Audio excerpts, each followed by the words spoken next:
All right, and I'm going to begin making the marinara sauce. Welcome back to part 2 of the marinara sauce and stuffed Italian meatball series here. I'm going to just start from the beginning, start from the top, and just as I go talk a little bit about how this sauce came to me in the first place. So I'm just going to start out with some olive oil here, and I have the Dutch oven on medium heat warming up. I'll go ahead and get that oil started.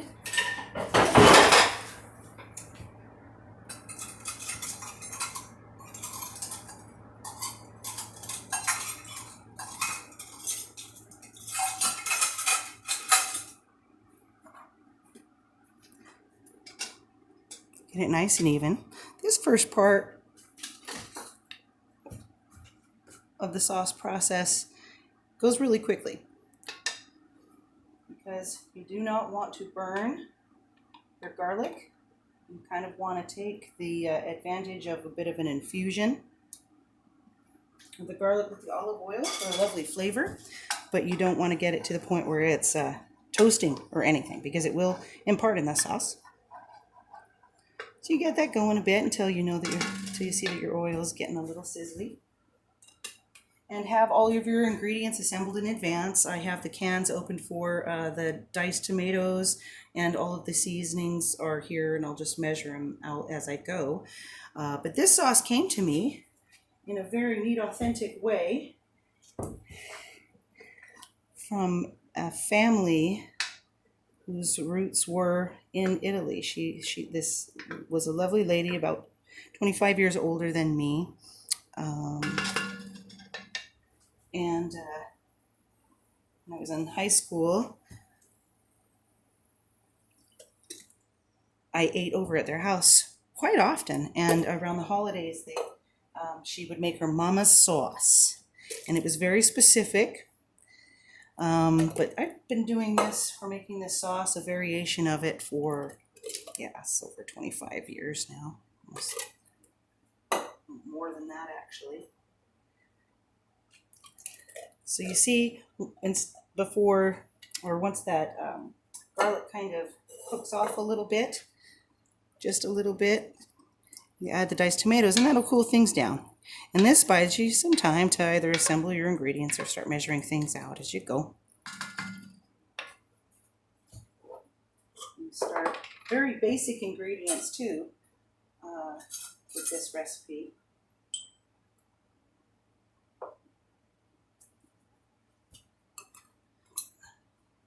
I'm going to eyeball it.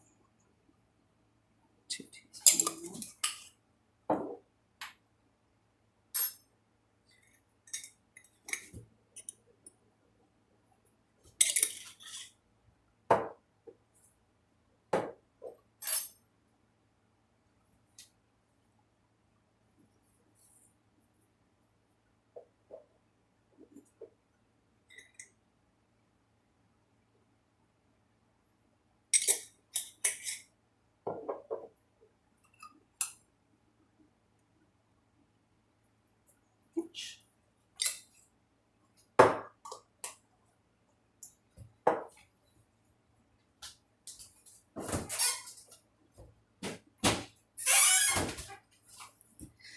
The lovely lady who gave me this recipe would probably be pretty proud that after all these years I'm able to measure out the ingredients with my hand by eyeballing, because that's something she did that I thought was so lovely. And she said, well, she was learning how to do it. She said that's how her mom cooked, she knew exactly what to use. And of course, when you cook that way, nothing ever does taste the same as Mama makes.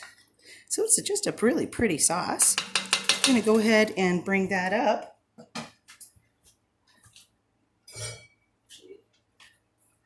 Get it to kind of a little boiling point. Then you're going to cover and then let it simmer off.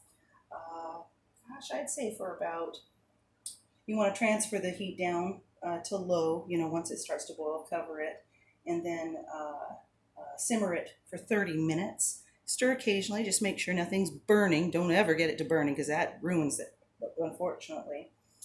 but tomato will burn on certain surfaces, especially if it sticks or if it's too high of a heat. But this is neat because after 30 minutes of simmering, you add some oregano and a little bit of grated Parmesan cheese.